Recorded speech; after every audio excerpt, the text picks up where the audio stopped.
الحمدللہ والصلاة والسلام علی رسول اللہ۔ حاضرین مجلس، احباب گرامی، گلاس بھرا ہوا ہو تو اس میں مزید پانی ڈالنا پہلے پانی کو بھی ضائع کر دیتا ہے۔ جسم آپ لوگوں کے تھکے ہوئے ہیں، رات کے ڈھیر سارے حصے بیت چکے ہیں۔ علماء کرام سے آپ نے بہت زیادہ علم و عمل کی باتیں سیکھی سنی۔ حق تو یہ ہے کہ دعا کرواؤں اور آپ احباب اپنے اپنے بستروں پہ جا کر کے آرام کریں، لیکن بات وہی ہے کہ اس وقت دنیا کے بے شمار حصوں میں دن ہے، لوگ جاگ رہے ہیں۔ آپ لوگ،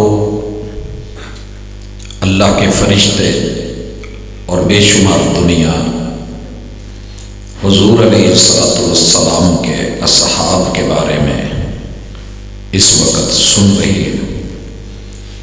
اللہ سب کی محبتوں کو قبول کرے۔ مجھے دو چار باتیں کرنی ہیں اور سادے پیرائے میں کرنی ہیں تاکہ نیند کے اس ماحول میں بھی آپ کو کچھ سمجھ آ سکے۔ سب سے پہلی بات، اصحاب رسول صلی اللہ علیہ وسلم اور اہل بیت کی آپ نے بے شمار خوبیاں سنی ہوں گی، لیکن ان کا سب سے بڑا جو کمال تھا وہ حضور علیہ السلام سے محبت، ذوق، شوق اور بڑی ہی قربتوں کے ساتھ ایمان تھا۔ مومن تو ہم بھی ہیں، مگر وہ ایک کھجور کی گٹھلی کے اوپر جنگ کے لیے پیدل لمبے لمبے سفر کر جاتے تھے۔ یہ ان کو جو محبت ملی ہے، انہوں نے محمد رسول اللہ صلی اللہ علیہ وسلم کو بڑے کمال طریقے سے اپنا دل، جان، جو کچھ تھا وہ آپ کے حوالے کر دیا تھا۔ دو چاہنے والے لوگ جب تک مخلص ہو کے دل و جان سے ایک دوسرے کو مان نہیں لیتے، جان نہیں لیتے اور جان کی پرواہ کیے بغیر قربانی کے لیے تیار نہیں ہو جاتے، وہ محبت ادھوری ہوتی۔ مگر ان لوگوں نے محبت میں کوئی رشتہ ایسا نہیں ہے جو قربان نہ کیا ہو، کوئی تجارت ایسی نہیں ہے جو داؤ پہ نہ لگا دی ہو۔ تو سب سے بڑی ان کی جو خوبی تھی وہ رسول اللہ صلی اللہ علیہ وسلم سے بے لوث محبت تھی، اور وہ محبت معیاری تھی کہ انہوں نے اسے ایمان کے ساتھ جوڑا ہوا تھا۔ لہذا آپ نے یہاں بھی گفتگو سنی، دنیا بھی بول رہی ہے، کچھ ایسے بد نصیب لوگ اس دنیا میں آئے ہیں کہ جو ان کی سنی ہوئی روایتیں، بیان کی ہوئی باتیں، انہوں نے جیسے حضور کی ذات کو دیکھا ذات بیان کر دی، جیسے بات سنی بات بیان کر دی، فعل عمل دیکھا اسے ذکر کر دیا۔ آپ مجھ سے پہلے سن رہے تھے، وہ جو انہوں نے بیان کیا تھا وہ لکھا گیا، ان کتابوں کو اٹھا کے رکھ کے اپنے آپ کو تو بندہ عالم مانے، جنہوں نے اپنے بچے، جوانیاں، زندگیاں، محبتیں، کاروبار، عزتیں وہ سب لگا کے پھر ایک روایت یا ایک جملہ سنا، بیان کیا، جو انہوں نے بیان کیا وہ تو بے وفا ٹھہرا، ان کے نزدیک ان کا کوئی معیار نہیں، اور جو اسے پڑھ کے بیان کر رہا ہے وہ باعزت بھی ٹھہرا، وہ عالم بھی ٹھہرا، وہ عامل بھی ٹھہرا، اور اسے دنیا آبرو بھی دے، مقام بھی دے۔ تو یہ دوہرے معیار ذہن میں رکھیے۔ ہم دیہاتی لوگ ہیں، عام لوگ ہیں، شہری لوگ ہیں، ہماری محبتوں کے کچھ معیار ہوتے ہیں۔ جنہوں نے اپنی جان پہ کھیل کے ایمان اور کتاب الایمان کو سنا بھی، یاد بھی کیا، پڑھا بھی، بیان بھی کیا اور امت تک پہنچایا، وہ تو ٹھہرے بے وفا۔ سوچئے گا ذرا۔ اور جن لوگوں نے اسے پڑھ کے صرف بیان کر دیا وہ باعزت بھی ہیں، وہ جنتی بھی ہیں، وہ اچھے بھی ہیں، وہ نیک بھی ہیں۔ ان دوہرے رویوں پہ نظر رکھیے گا۔ دوسری چیز، میرے نبی کے یاروں کے عقیدے کی تصدیق خود آسمان کرتا ہے۔ مجھے کبھی کبھی یوں لگتا ہے کہ قرآن مجید میں اللہ نے جتنی قسمیں اٹھائی ہیں، قسموں کے بعد جو جواب قسم آتا ہے ان کا تعلق کسی نہ کسی طرح سے رسول اللہ صلی اللہ علیہ وسلم کے یارانے اور گھرانے کے ایمان اور تعلق اور یقین اور ان کی اس وقت کی محنت اور کاوش ہوتی ہے۔ مثلا چھوٹی سی مثال لے لے، اللہ نے سب سے زیادہ اکٹھی قسمیں سورہ شمس میں بیان کی، والشمس وضحاها۔ یہ تو ممکن ہے کہ سورج کو سورج کی روشنی کبھی چھوڑ جائے، یہ تو ممکن ہے، لیکن ان کی گواہی کو سامنے رکھ کے دونوں قسمیں، سورج کی قسم، اس کی کرنوں روشنی، دھوپ کی قسم، سورج کی دھوپ تو کبھی ماند پڑ جاتی ہے، مگر زمین کے سورج کی قسم، زمین کی کرنوں نے کبھی محمد الرسول اللہ صلی اللہ علیہ وسلم کے نور کو کم ہونے ہی نہیں دیا۔ کبھی چیک کیجئے، والقمر اذا تلاہا، آسمان کے چاند کی قسم، زمین کے چاند پہ، آسمان کے ستاروں نے بڑی بیان کی ہوں گی محبتیں، عقیدتیں، لیکن ایک حضرت جابر زمین کے چاند کے حسن کو سرخ رنگ کا جبہ پہن کے 14ویں رات کو زمین پہ اور مسجد نبوی کے صحن میں بیٹھے، وہ جو روایت کر ڈالیں اور بیان کر ڈالیں، ساری زندگی چاند چمکتا رہے، وہ نور، وہ حسن، وہ جمال نہیں پا سکتا جو جناب جابر کے بیان میں ہے کہ آسمان کے سو چاند کو دیکھا، پھر اپنے زمین کے چاند کو دیکھا، پھر اوپر نیچے، اور میرے من اور ایمان کا فیصلہ یہ ہے کہ زمین کا چاند آسمان کے چاند سے کہیں زیادہ خوبصورت۔ والقمر اذا تلاہا والنہار، جتنے بھی دن آج تک طلوع ہوئے ہیں اور جتنے قیامت تک دن طلوع ہوں گے، ان سب کے جلوے اکٹھے کر لیے جائیں، میرے محبوب کے جلووں کے تذکرے جن کی قسم رب قرآن میں کھا رہا ہے، ان کو سامنے رکھیے۔ یوں لگتا ہے کہ محبوب کے جلووں کو بیان کرنے والے میرے نبی کے یارانے اور گھرانے اور اہل بیت اور اصحاب کا تذکرہ ہے، کیونکہ میرے پیغمبر کے ایک ایک جلوے پہ روشنی ڈالی ہے تو میرے نبی کے اصحاب نے ڈالی ہے۔ وَالنَّهَارِ إِذَا جَلَّاهَا وَاللَّيْلِ إِذَا يَغْشَاهَا۔ آپ بھلانا بھی چاہیں تو آج کی رات نہیں بھلا سکتا۔ کچھ راتاں ادھر نہیں ہوندیاں نے بندہ بھلانا چاہے تو نہیں بھلا سکتا، وہ یاد رہتی ہیں۔ سر جی میرے نبی کی راتوں کے تذکرے بھی آ کر کے سیکھیں اور گھر جا جا کے پوچھیں کہ دن کو جو معبود کرے ہمیں ان کا تو پتہ ہے، رات کو کیا کرتے ہیں ہمیں وہ بھی پتہ چلے تاکہ ہم وہ بھی سیکھیں اور وہ بھی کریں۔ میرے پیغمبر نے اگر رات کے اندھیرے میں چراغ نہیں ہے، سجدے میں اپنے پاؤں کی 2 ایڑیاں جوڑی ہوئی ہیں۔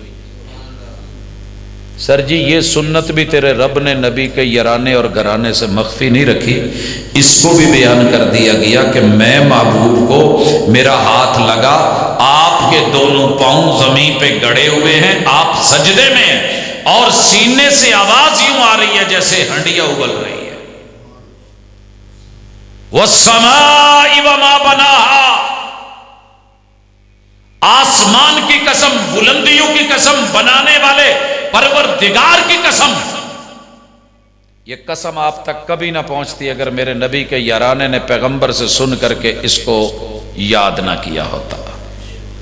آج کا حافظ تو بڑا عروج پاتا ہے، اس کے ماں باپ کو تاج ملے گا جنہوں نے لو لوہان بدن کروا کر کے یہ قرآن آپ تک، مجھ تک پہنچایا ہے، سیکھا سنا سکھایا ہے، مدون کیا ہے، تدوین کیا ہے، جمع کیا ہے، اور امت تک وہی پہنچایا جو رب نے لوح محفوظ میں رکھا ہے، بیت العزہ میں اتارا ہے۔ کی عزت ہی کوئی نہیں، ان کی عزت ہی کوئی نہیں۔ سر جی اس بات کو دنیا میں دھوکے کے ساتھ پیش کیا جا رہا ہے، اور آپ اور میں شکوک و شبہات نہیں، آپ کو اب جاگنا ہوگا، آنکھیں کھولنی ہوں گی۔ باقی جو زندگی ہے اس میں میرے نبی کے ان پہرے داروں کا پہرا دینا ہوگا، اور انشاءاللہ جب تک آخری بچہ کلمہ پڑھنے والا محمد رسول صلی اللہ علیہ وسلم کے یارانے اور گھرانے کا محب زندہ ہے، دنیا ادھر سے ادھر ہو جائے، ابتر ہو کے تو مرے گی بے نسلی، لیکن یہ نہیں ہو سکتا کہ میرے نبی کے یارانے اور گھرانے ان دونوں کی عزت میں کوئی کمی لا سکے، ممکن ہی نہیں۔ میرے نبی کے صحابہ کا جو ایمان اور عقیدہ ہے نا، وہ ذرا چیک کیا کریں اور اسے اپنی زندگی میں شامل کریں۔ انہوں نے کبھی مسلک کی جنگ نہیں لڑی تھی، جو حضور نے توحید دے دی لے لی، اور جو میرے آقا نے عمل کیا وہ عمل کرتے تھے۔ یہ تیسری چیز ہے۔ آپ ابھی سن رہے تھے نا کہ دلانی علی عمل، عمل عربی میں، ہمارے ہاں فارسی میں اس کا ترجمہ ہوتا ہے وظیفہ۔ علماء سے ہم پوچھتے ہیں جی کوئی وظیفہ دسیا جے میری نہ گھر والی ٹھیک ہو جائے، کوئی وظیفہ دسیا جے میرے بچے جدل بہت ٹھیک ہو جان۔ سر جی ان کے وظیفے، عمل، ذکر، رب کے کلام میں بڑی طاقت، بڑی برکت ہے، حقیقت ہے، لیکن وہ وظیفے مانگنے نہیں آتے تھے، وہ کہتے تھے حضور کوئی کام بتائیں جو میں کروں اور جنت میں چلا جاؤں۔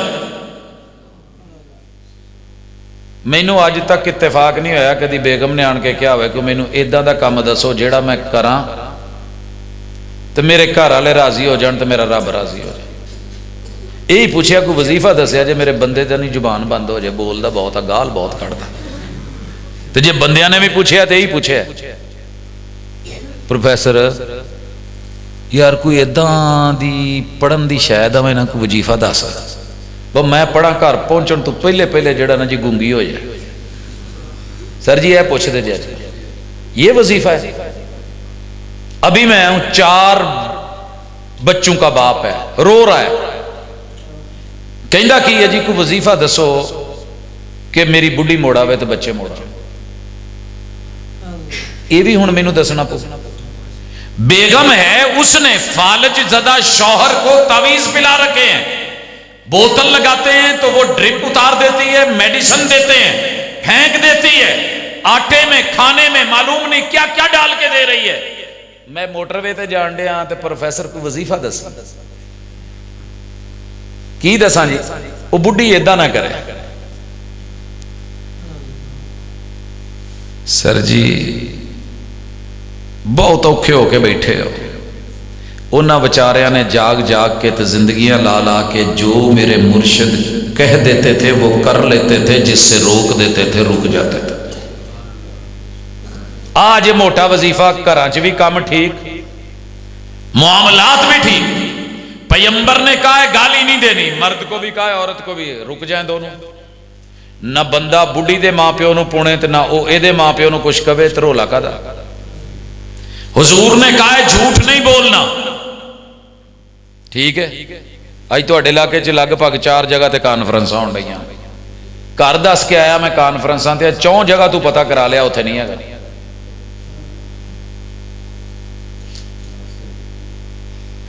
پھر اتنے دس دے جتھے گیا سی، جتھے جانا سی۔ سر جی بندوں کو تو بندہ دھوکہ دے لیتا ہے، رب کو دھوکہ کیسے دے گا؟ میرے محبوب نے جس کام سے روک دیا، دھوکہ نہیں دینا، جھوٹ نہیں بولنا، غلط بیانی نہیں کرنی، نہ پھر مردوں نے کی تھی نہ عورتوں نے کی تھی۔ یہ تھا نبی کا یارانہ جسے اصحاب کہتے ہیں، اور یہ تھا نبی کا گھرانہ جنہیں اہل بیت کہتے ہیں۔ والا وظیفہ کتے کر لئیے نا، پتا کریے کہ سانو حضور نے کیڑے کام تو کیا پی گھر چ خوشی ہوندی ہے، لیکن سچی بات ہے سچی گل ہے، میرا رب معاف کرے۔ میں کدی کدی سوچنا جی پنجابی خطیبہ نو سن لیے تو اتنا لگتا جہنم چ کسے جانا ہی نہیں، سارے ہی جنتی، تو جی اردو خطیبہ نو سن لیے تو اتنا لگتا کسے بھی بندے نے جنت نہیں جانا۔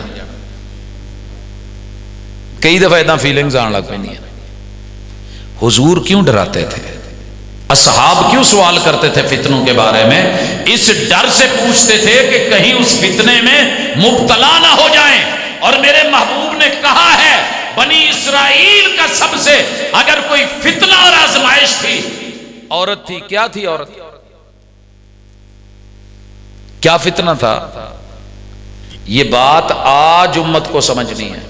جو کل ماں تھی، جو کل بہن تھی، جو کل بیٹی تھی، جو کل بیوی تھی، جو کل بہو تھی، جو کل عزت تھی، جو احترام تھا، جو پردہ تھا، جو وقار تھا، جو آبرو تھی، جو جنت کی حوروں کی بھی سردار تھی، اج وہ کنجراں بھی کٹ کے اگے ٹر گئی ہے. تے پھر کتھے رہ گئی ہے صحاب دی سیرت، تے کتھے رہ گئی میرے نبی دے اہل بیت دی سیرت؟ تانوں پتہ ہے کہ اس ویلے دنیا 'چ ایک نمبر کنجر نہیں رہے، وہ پیچھے چلے گئے نے. انہاں دی اونی مقبولیت نہیں جنی خاندانی لوکاں دی گھر دی بغاوت تو جڑیاں کنجریاں پیدا ہو رہی ہیں تے او لفظ بڑا دردناک ہے، برداشت نہیں ہوندا ہے.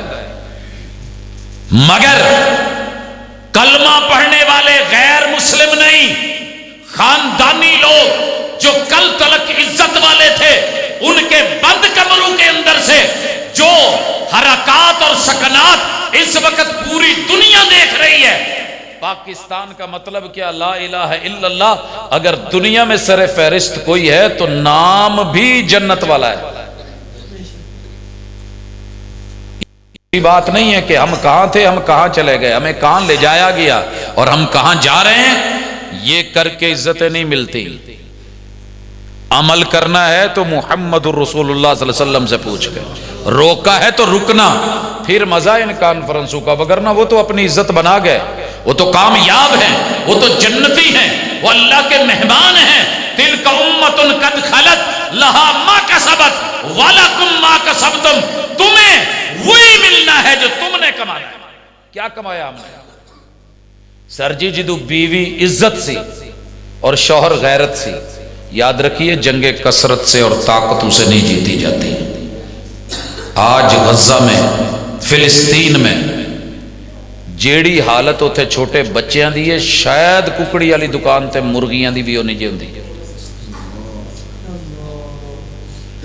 جیتنے کے لیے غیرت چاہیے. مرد میں غیرت نہیں، عورت میں عزت نہیں. جس مقصد کے لیے بندہ لڑتا ہے وہ دونوں ہی نہیں. وہ چھوٹے چھوٹے بچے آج پھر بھی کہیں نہ کہیں اپنی غیرت، حمیت، عزت، آبرو، مرنا آپ نے بھی ہے، مر وہ بھی گئے ہیں، مرنا ہم نے بھی ہے. مگر گیدڑ اور شیر کی موت میں جو فرق ہے وہ محسوس کیجیے. آج وہ غیرت مند لوگ تھے، وہ اپنی عزتوں پہ پہرے دیتے تھے. اور ان کی ایک عورت پورے اس وقت کے یہودیوں پہ بھاری تھی. پیچھے پورے 4 محلے تھے جہاں میرے محبوب کی پھوپھی کھڑی تھی سیدہ صفیہ. پڑھی جی نا خبر، جدو اود نو گئے نے تے وچوں 300 نے 1000 دے وچوں وعدہ وفائی نہیں کیتی، مڑے نے. میرے محبوب نے شورا سے فیصلہ کر لیا تھا، امرہم شورا بینہم، کہ باہر نکل کے لڑیں گے. گھر پیچھے خالی تھے، مگر اس کے باوجود ایک غیرت مند ماں. اور آج کی گھر گھر میں ماں بہن بیٹی وہ چاہ رہی ہے جو یہودی کی چاہ رہا ہے، جو عیسائی چاہ رہا ہے، جو نصرانی چاہ رہا ہے، جو مجوسی چاہ رہا ہے، جو ہندو چاہ رہا ہے. اللہ اور اس کے رسول کیا چاہ رہے ہیں، قرآن کیا چاہ رہا ہے، اصحاب کیا چاہ رہے ہیں، اہل بیت، یہ کسی کو پرواہ نہیں. میری مائیں بہنیں، آپ ہم سب مل کے، کانفرنسوں کے نعرے کسی کام کے نہیں ہیں. اگر گھر ننگا ہے، سر پہ باندھی ہوئی پگڑی کسی کام کی نہیں. اگر نیچے سے دھڑ ننگا ہے، پوری امت مسلمہ اس وقت ننگی کر دی گئی، پوری امت مسلمہ. اور کون؟ جن کے رات کے وقت اٹھنے والے جنازوں کے اوپر بھی یوں چھڑیاں لگ کے گول دائرے بن کے اوپر چادریں پڑی ہوئی تھی، اس پیغمبر کے گھرانے اور اہل بیت اور یارانے اور اصحاب کی بات کر کے اگلے دن بازار میں پھر وہی میرا حال تیرا حال، تیرے میرے گھر میں وہی ٹک ٹاک پہ تیرا حال میرا حال، وہی سارا کچھ. تو پھر عزت کیسے ملے گی؟ باتوں سے نہیں. اس کے لیے عملی اقدام لینا ہوگا. پھر جا کر کے جنت اتنی آسان نہیں ہے، جنت بڑا مہنگا سودا ہے. تو اللہ سے دعا کرتے ہیں کہ آج پہلے نمبر پہ وہ عقیدہ جو میرے نبی کے یارانے اور گھرانے کا تھا، خالص توحید، وہ طریقہ جو میرے نبی کے یرانے اور گھرانے کا تھا، پیغمبر کی اطاعت اور فرما برداری، اور تیسری چیز وہ عمل، وہ وظیفہ، وہ انداز جو محمد الرسول اللہ صلی اللہ علیہ وسلم کے اصحاب نے آپ کے حکم پہ جو کہا وہ کیا اور مانا، اور جس سے روکا اس سے رکے، پھر میرے رب نے ان کو جنتیں دی، ان کو عزتیں ملی، اور آج بھی دنیا میں انہی کے بیان کردہ احکام کو، نواہی کو، لکھی ہوئی سنی ہوئی ان کی باتوں کو پڑھ کے میں اور آپ عالم بنے اور اجل مولانا کہلائیں، اور جنہوں نے وہ سب کچھ کیا تھا وہ سارے بے وفا ٹھہریں، لا علم ٹھہریں، اور ان کی کوئی ویلیو اور قدر نہ ہو، تو ان سارے فتنوں کا مقابلہ ہم نے کرنا ہے۔ وہ یہودیت کی طرف سے آئے، نصرانیت کی طرف سے آئے، مجوسیت کی طرف سے آئے، وہ ہندو مت کی طرف سے آئے، وہ الہاد کی طرف سے آئے، وہ اپنوں کی طرف سے آئے یا بیگانوں کی طرف سے آئے، ہمارے گھر چار دیواری بنانے کا فائدہ نہیں اگر مین گیٹ ختم ہو جائیں، توڑ دیے جائیں۔ یہ صحابہ دین کا مین گیٹ ہے، یہ بات یاد رکھیے گا۔ باقی چھوٹے چھوٹے دروازے اور رخنے پھر جو کھلتے ہیں تو پھر وہاں جاتے ہیں، کیونکہ پتہ ہے ہم قرآن کی جو بھی توضیح کرنے لگتے ہیں بیچ میں صحابی کھڑا ہوتا ہے، وہ کہہ دیتا ہے کہ ایسے نہیں ہے، یہ مسئلہ میں نے حضور سے بیان کیا، آپ نے اس کی یہ وضاحت فرمائی، یہ سوال میں نے آپ سے کیا، آپ نے صاحب قرآن نے خود یہ جواب دیا۔ آج کے عالم کی اصل میں دال یہاں نہیں گلتی، اس لیے پریشان ہے، اسے صحابی بھی برا لگتا ہے، اہل بیت کا فرد بھی، صرف ذاتی حد تلک ایک چھوٹی موٹی کہیں ضرورت ہو تو اس سے فائدہ لے لیتا ہے، وگرنہ ان کو گندا کر کے وہ خود اچھا بننا چاہتا ہے۔ تو ایسے جتنے بھی ہیں جوتے کی نوک پر انشاءاللہ عزت کے ساتھ زندہ رہنا، غیرت کے ساتھ زندہ رہنا، ایمان کے ساتھ زندہ رہنا اور اتقان کے، یہی اصل زندگی ہے۔ وہ پھر رمضان ہو، کوئی مہینہ ہو، شعبان ہو، شوال ہو، ذوالقعدہ ہو، ذی الحجہ ہو، ایمان ہے تو اونٹ سے گر کے مریں تو بھی جنت، چارپائی پہ مریں جسم پہ سارے تلواروں کے زخموں کے داغوں، پھر بھی جنت۔ ایمان نہیں ہے گلاب کے پھولوں کی سیج پہ بھی مریں تو پھر یاد رکھیے گا ابو لہب سے زیادہ خوبصورت کوئی نہیں تھا۔ تو اس لیے نظر ثانی کریں، گھروں میں بچوں کو بٹھائیں، رمضان سے پہلے ان ہستیوں کو دیکھ کے، سمجھ کے، پڑھ کے، پڑھا کے اپنے گھر والوں کو اہل بیت کے طریقے سکھا کے غیرت، عزت اور آبرو کا درس دیں۔ یقین کیجئے پانی کے گھونٹ سے افطار کیا ہوا روزہ رات نکال لے گا، لیکن اگر غیرت کا گھونٹ بیچ میں نہ ہوا، حمیت کا نہ ہوا، عزت کا نہ ہوا، اصحاب کی صحبت، نبی کے یرانے، پیغمبر کے گھرانے سے اگر وفا کا بیچ میں گھونٹ نہیں ہے، دنیا کے جون سے مرضی مشروب پی لو، وجود طاقتور بنا لو، پہلوان بن جاؤ، کسی کام کا نہیں ہے، کیڑوں نے کھانا ہے۔ اگر عبداللہ ابن مسعود جیسی عزت اور غیرت اور آبرو اور ایمان اور یقین بھی ہو، جسم نحیف بھی ہو، میرے رب کا وہ میزان جو پوری دنیا کائنات تول ڈالے، پھر اس وزن کو برداشت نہیں کر سکتا۔ آئیے وزن بنائیں اپنا، ایمان کے ساتھ، قرآن کے ساتھ، رمضان کے ساتھ اور محمد الرسول اللہ صلی اللہ علیہ وسلم کی محبتوں کے ساتھ۔ انشاءاللہ آج کی کانفرنس ہمارے حق میں ہر اعتبار سے بہترین ہوگی، اللہ قبول کرے۔ وما توفیقی الا باللہ۔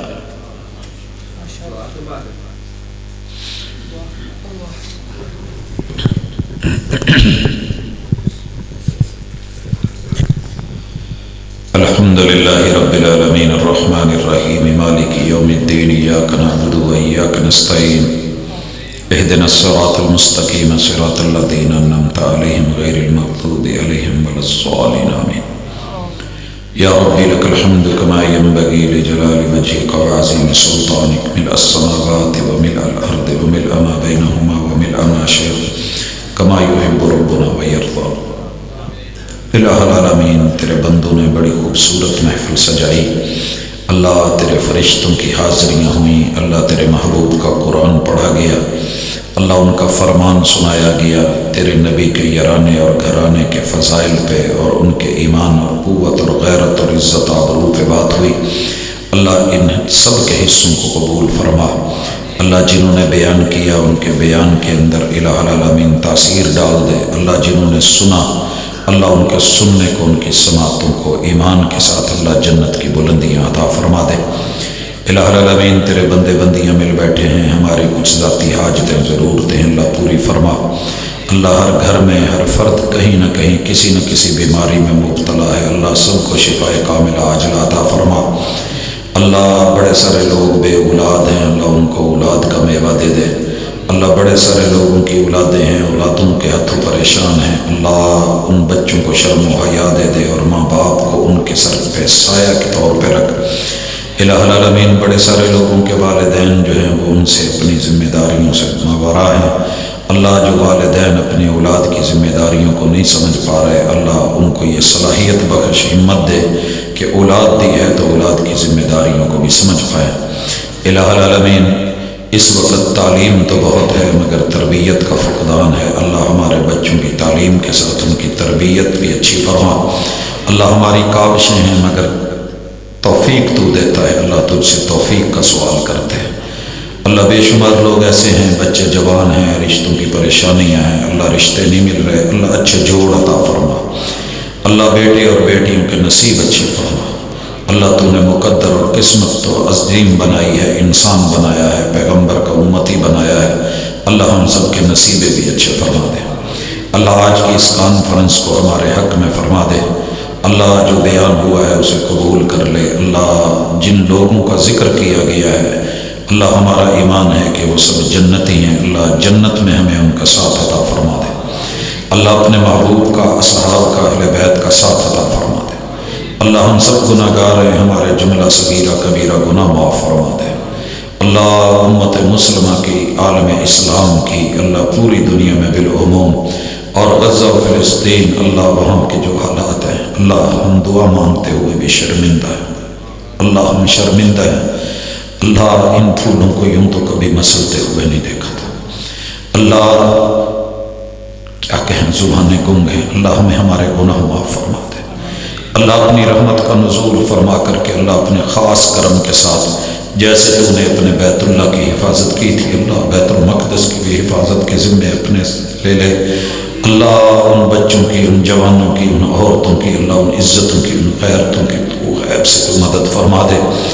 اللہ ہم اس چیز کا اعتراف کرتے ہیں، اللہ ہمارے پاس ایٹمی طاقتیں ہیں، قوتیں ہیں، سپاہ ہیں، فوجیں ہیں، اللہ مسلمان ہیں، کلمہ گو ہیں، جلسے ہیں، نعرے ہیں، بہت کچھ ہے، مال ہے، دولت ہے، لیکن اللہ شاید وہ غیرت نہیں رہی، وہ حمیت نہیں رہی۔ اللہ ہمیں ہماری غیرت اور حمیت لوٹا دے، اللہ ہمیں غیرت مند مسلمان بنا دے، اللہ ہمیں غیرت مند مسلمان بنا دے۔ اللہ جن کے تذکرے کیے ہیں وہ تو بڑے غیرت مند تھے، اللہ آج وہ ہم سے چھن گئی، اللہ ہمیں رزق حلال کے لقمے عطا فرما، اللہ حرام سے اللہ بچا لے۔ اللہ جتنے بے روزگار ہیں ان کو اللہ جائز روزگار اور حلال رزق عطا فرما دے۔ اللہ وطن عزیز کی اندرونی بیرونی دشمنوں سے حفاظت فرما، اللہ زمینی اور دینی محافظوں کی حفاظت فرما۔ اللہ جو کہا ہے اللہ اسے قبول فرما، اللہ جو مانگا ہے جو نہیں مانگ سکے وہ بھی عطا فرما۔ اللہ جن جن لوگوں کی جو جائز تمنائیں حاجتیں ہیں وہ پوری فرما۔ صلی اللہ تعالی علی خیر خلقہ محمد وعلی آلہ واصحابہ اجمعین برحمتک یا ارحم الراحمین۔